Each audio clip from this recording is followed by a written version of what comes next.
बिस्मिल्लाहिर्रहमानिर्रहीम। अस्सलाम वालेकुम स्टूडेंट। आज जो है वो हम लोग बायो जियो केमिकल्स पढ़ेंगे। ये हमारा आज का जो लेक्चर है, ठीक है। उसमें हम लोगों ने देखना है बायो जियो केमिकल साइकिल्स। साइकिल जैसा कि इसके नाम से ही ज़ाहिर हो रहा है कि ये मतलब एक साइक्लिक फॉर्म में चीज़ जो है वो चल रही होती है, ठीक है। The chemical elements essential for life in living organisms are called biogenic elements or nutrient elements, ठीक है।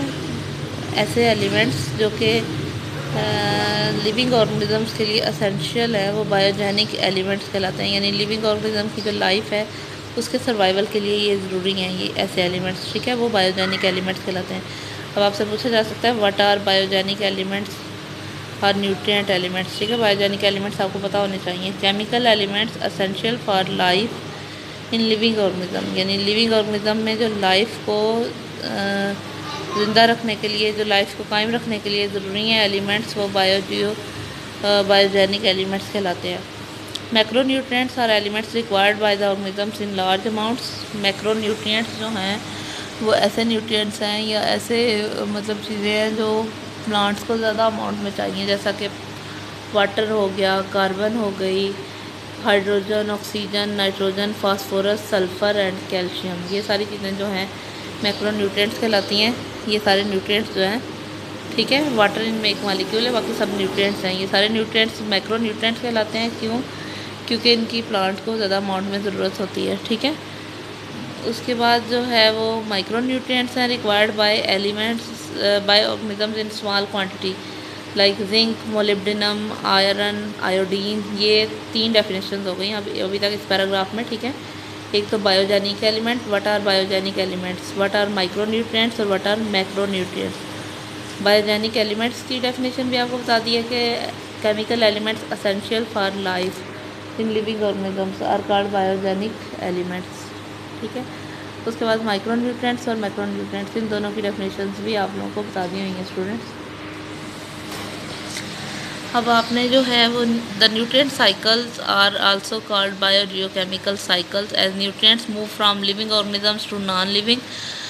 हाँ, अब जो है ये आपकी बायोजियोकेमिकल साइकिल क्या होते हैं।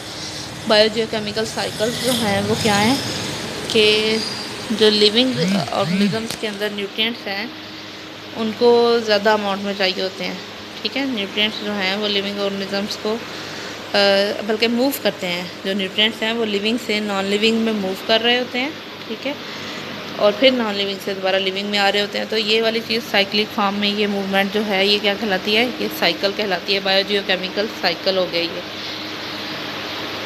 तो इस तरह से साइक्लिक फॉर्म में इनकी मूवमेंट होती है। अब नाइट्रोजन साइकिल जो है इसको हम देख लेते हैं। Chief reservoir of nitrogen is called atmosphere, ठीक है। नाइट्रोजन जो है वो एटमॉस्फेयर में चीफ रेजर्वायर है। Chief reservoir of nitrogen is atmosphere.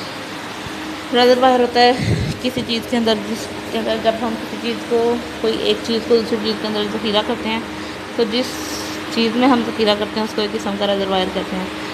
तो जो नाइट्रोजन सबसे ज़्यादा अमाउंट में प्रेजेंट है वो किस में प्रेजेंट है? एटमॉस्फेयर में। आपको पता 78% होती है।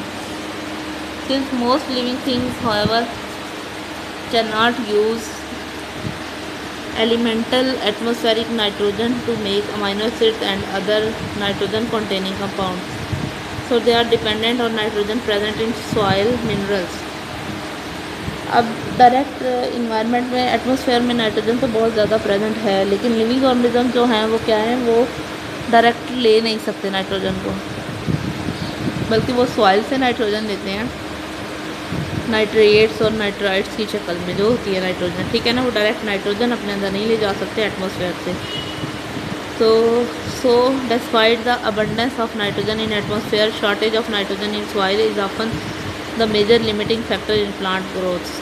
तो इसलिए वो कह रहे हैं कि बेशक एटमॉस्फेयर में 78% नाइट्रोजन है, लेकिन अगर ज़मीन में नाइट्रोजन की कमी हो गई है, जिस ज़मीन में वो पौधा उगा हुआ है, तो क्या हो जाएगा? प्लांट में ग्रोथ का इशू हो जाएगा। प्लांट की ग्रोथ में जो है वो प्रॉब्लम क्रिएट हो जाएंगे। The process by which this limited amount of nitrogen is circulated and recirculated throughout the world of living organism is known as nitrogen cycle. अब ये नाइट्रोजन साइकिल की डेफिनेशन है। नाइट्रोजन साइकिल जो है वो क्या है? The process by which limited amount of nitrogen is circulated and recirculated throughout the world of living organism, यानी पूरे लिविंग ऑर्गेनिज्म में तक पहुंचती है और फिर दोबारा उनसे वापस एटमॉस्फेयर में जाती है। तो ये प्रोसेस सर्कुलेशन का और रीसर्कुलेशन का जो प्रोसेस है ये नाइट्रोजन साइकिल कहलाएगा, नाइट्रोजन की। अब ये फिगर बनी हुई है, इसमें हम देख लेते हैं कि कैसे कैसे नाइट्रोजन जा रही है। ये दिखाई हुई है ये वाली, nitrogen in atmosphere and to in, ठीक है, नाइट्रोजन एटमॉस्फेयर में मौजूद है। अब इसका जो है वो क्या हो रहा है? नाइट्रोजन फिक्सेशन हो रही है। नाइट्रोजन फिक्सेशन आपको पता है कुछ बैक्टीरिया भी करवाते हैं, ठीक है स्टूडेंट्स। तो आप ये देखें, नाइट्रोजन जो है उसको nitrogen fixing bacteria biological nitrogen fixation कर रहे हैं, ठीक है, उसकी, और उसको कन्वर्ट करें नाइट्रेट्स में। नाइट्रेट्स अब पौधे जो है वो उसको डायरेक्ट भी ले लेते हैं, ठीक है। नाइट्रेट्स जो है उस शक्ल में पौधे जो है नाइट्रोजन को नाइट्रेट्स की शक्ल में इस्तेमाल कर लेते हैं। उसके बाद डीनाइट्रिफिकेशन का प्रोसेस भी साथ साथ ही चल रहा है। डीनाइट्रिफिकेशन के प्रोसेस में क्या हो रहा है? कुछ बैक्टीरिया डीनाइट्रिफिकेशन कर रहे हैं और नाइट्रोजन को वापस एटमॉस्फेयर में शामिल कर रहे हैं, ठीक है। और पौधों को ये एरो साइन शो किया हुआ है खरगोश की तरफ, इस पौधे की तरफ से, तो वो नाइट्रोजन जो है वो पौधे खा रहे हैं, ठीक है ना। यानी पौधों के अंदर नाइट्रोजन जा रही है, बैक्टीरिया उसको फिक्स करके नाइट्रोजन जो एटमॉस्फेयर वाली नाइट्रोजन है उसको बैक्टीरिया फिक्स करके नाइट्रेट्स में कन्वर्ट कर रहे हैं और वो पौधों तक जा रही है, ठीक है। अब उन पौधों को जानवर खा रहे हैं तो वो नाइट्रोजन जानवरों के अंदर भी जा रही है। अब ये है कि जानवर और पौधे जब दोनों गलते फिरते हैं तो ये यहाँ पे डिकम्पोजर बना हुआ है, फंगस नज़र आ रही है, ठीक है ना। वो क्या करते हैं? वो इसको डिकम्पोज कर देते हैं और इसको अमोनिया में मतलब डिकम्पोजिशन का प्रोसेस में उनका चलता रहता है, ठीक है। वो अमोनिया में कन्वर्ट हो जाता है, अमोनिफिकेशन हो रही है अमोनीफाइंग बैक्टीरिया के ज़रिए, ठीक है। प्लांट्स और एनिमल्स की अमोनिफिकेशन कर देते हैं, भी अमोनीफाइंग बैक्टीरिया होते हैं कुछ, ठीक है। फंजाई और बैक्टीरिया दोनों ही होते हैं। ये खुम्बियाँ से बनी हुई है ना, तो ये खुम्बियाँ जो हैं ये तो फंगस ही है, ठीक है। अमोनिया बन गया, अमोनिया से फिर नाइट्राइट्स बने, नाइट्राइट्स फिर नाइट्रेट्स में कन्वर्ट हुए और वो फिर पौधों में चले गए। तो ये सारा प्रोसेस जो है ये साइमल्टेनियसली चलता रहता है कि माहौल से नाइट्रोजन जो है वो आती है, बैक्टीरिया और फंजाई ये दोनों काम कर रहे हैं, ठीक है। माहौल से नाइट्रोजन आती है, एब्जॉर्ब कर रहे हैं या ले रहे हैं कह लो बैक्टीरिया, वो उसको फिक्स कर रहे हैं और पौधे को दे रहे हैं। पौधा इस्तेमाल करके उसको डिकम्पोजिशन के प्रोसेस के दौरान या डीनाइट्रिफिकेशन के प्रोसेस के दौरान वापस एटमॉस्फेयर में पहुंचा रहा है। तो अभी पढ़ के देख लेते हैं इसमें क्या, यही कुछ लिखा हुआ है, ये नाइट्रोजन साइकिल है, ठीक है। 3 principal stages are ammonification, nitrification and assimilation.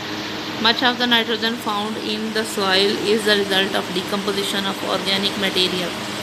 बहुत सारी नाइट्रोजन जो ज़मीन में आती है वो किस वजह से आती है कि जो ऑर्गेनिक मैटर, पौधे या जानवर जो मरते हैं और गल सड़ रहे होते हैं, उनके गलने सड़ने के दौरान जो उनके जिस्म के अंदर नाइट्रोजन थी वो ज़मीन का हिस्सा बन जाती है, ठीक है। तो ज़्यादा नाइट्रोजन जो आ रही है वो डिकम्पोजिशन के प्रोसेस के ज़रिए आ रही है, such as in the form of complex organic compounds such as proteins, amino acids, nucleic acids, nucleotides. These nitrogenous compounds are usually rapidly decomposed into simple compounds by soil dwelling organisms, chiefly bacteria and fungi, ठीक है। soil dwelling का मतलब soil में रहने वाले, जिन्होंने soil में रिहाइश इख्तियार की हुई है। These microorganisms use protein and amino acid and release excess ammonia and or ammonium-ion. This process is called ammonification. Several bacteria in soil are able to oxidize ammonia or ammonium-ion. This oxidation is known as nitrification.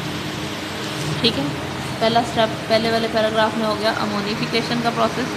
एक तो ammonification के ज़रिए process के ज़रिए जो है वो आ रही होती है सॉइल में नाइट्रोजन, और दूसरी जो है वो क्या है, उसके बाद सॉइल में जो अमोनिया और अमोनियम के आयन हैं उनको कुछ बैक्टीरिया नाइट्राइट्स में कन्वर्ट करते हैं, नाइट्राइट्स में, ठीक है। नाइट्राइट्स जो है वो बाद में नाइट्रेट में कन्वर्ट हो जाता है। तो ये नाइट्रिफिकेशन और वो जो नाइट्रेट्स हैं वो दोबारा पौधे की जिस्म का हिस्सा बन जाते हैं, उसको असिमिलेशन कहते हैं, ठीक है। Although plants can utilise ammonium directly, nitrate is the form in which most nitrogen moves from soil to the roots. Other Once nitrates is within the plant cell, it is reduced back to ammonium. In contrast, nitrification assimilation process requires energy. Assimilation का मतलब है कि वो nitrogen या जिस भी तरीके से आई है, एटमॉस्फेयर से आई है या फिर डिकम्पोजिशन के प्रोसेस के ज़रिए जो सॉइल में थी उससे पौधे में आई है। असिमिलेशन उससे पौधे का हिस्सा बनना है, ठीक है ना। तो असिमिलेशन वो प्रोसेस कहलाता है और असिमिलेशन के प्रोसेस में जो है वो एनर्जी इस्तेमाल होती है। Ammonium ion thus formed are transferred to carbon containing compound to produce amino acids and other nitrogenous organic compounds needed by the plant. ठीक है, ये सारा प्रोसेस है नाइट्रोजन साइकिल का। ठीक है स्टूडेंट्स, ये आज का आपका इतना लेक्चर था, इसको आपने तैयार कर लेना।